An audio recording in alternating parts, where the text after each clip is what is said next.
The light of Christ has shone forth from this rural intersection 3 miles north of Ransomville, New York, since 1852. Fillmore Chapel United Methodist Church is the spiritual home of generations who grew up along the Lake Ontario shoreline and also on the neighboring farms. The farmers worked long and hard hours, but church was always a part of their lives, and back in the day, so was the Grange. The Grange was where families came together to eat, to have some fun, to meet new people, and even to invite people to church. Evelyn Peters, a longtime member of Fillmore Chapel, recalls the days of the Grange. Of course, there was John and Betty Lederhouse were in the Grange, and Ted and Marilyn were in the Grange, and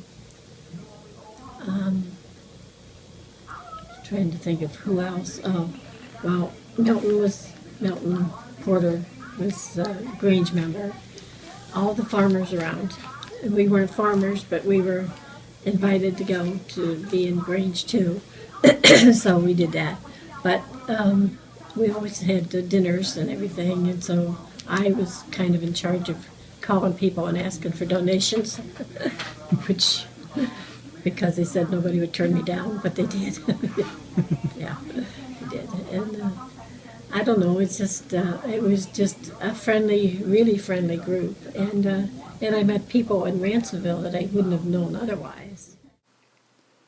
The Grange served to connect families to the church, and in the days of the post-World War II baby boom, Sunday school and Sunday worship at Fillmore Chapel filled the church to overflowing. Hap Skellen, the current lay leader of Fillmore Chapel, recalls those days. Okay, back in the 60s, 70s, I'd have been going here. I'd have still been in high school. And our little church was quite a large church back then. We had 80 to 100 kids going here to Sunday school on a Sunday.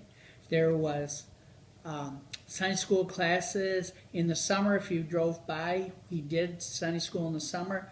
There'd be a Sunday school under every tree because all the teachers like to go outside. But in the winter, there was the kitchen, this room that we're in, the fellowship hall, the upstairs.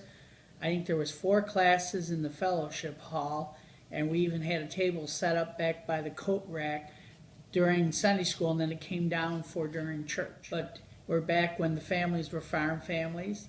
They were large families. A family around here was nothing to have 6, 7 kids in it, because the more you had, the easier the farm work.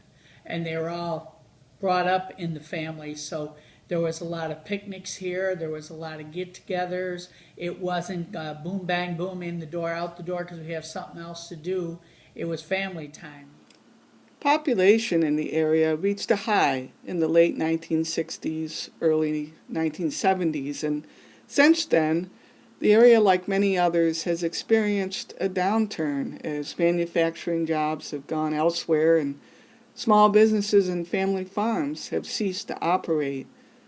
Most recently, the local school district announced the closing of the elementary school in Ransomville. Changes in the community were also felt in the church.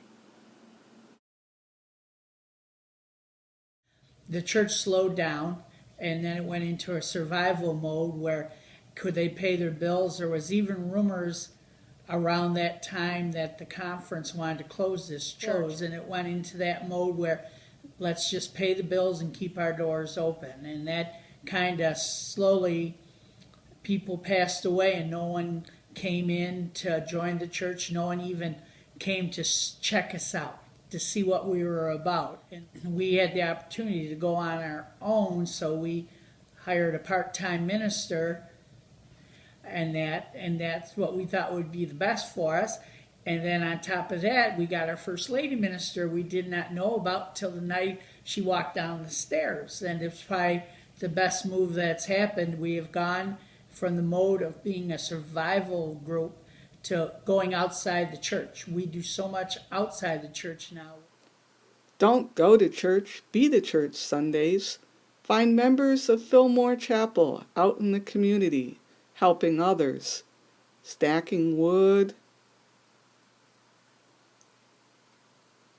painting, and raking and trimming. Together with 3 other churches, members help plan and lead Vacation Bible School.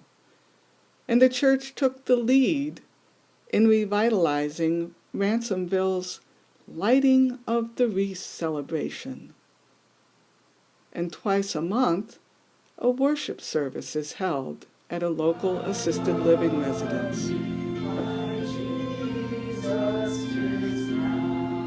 I think the best thing that we've started to learn is that we need to, for us to survive as a small church, we need to work with all the other small churches in the area. And then the best part is like that before, when we ever went to a conference get together, and that when everybody was getting all these awards or getting high mentions, our little church of Fillmore, oh, it's just same old thing. And now we go, who's seen new members, who's seen baptisms, who's seen new people coming in the door, and we're not sitting in the corner hiding. We're right up there with our hands in the thing, and we've been named Business of the Year for just a way of saying, for a better term, they told us they gave it to us because we care about the community. These things never happen, so that's what's happening now, and there's just a slow change going on here at the church, and hopefully it's for the better.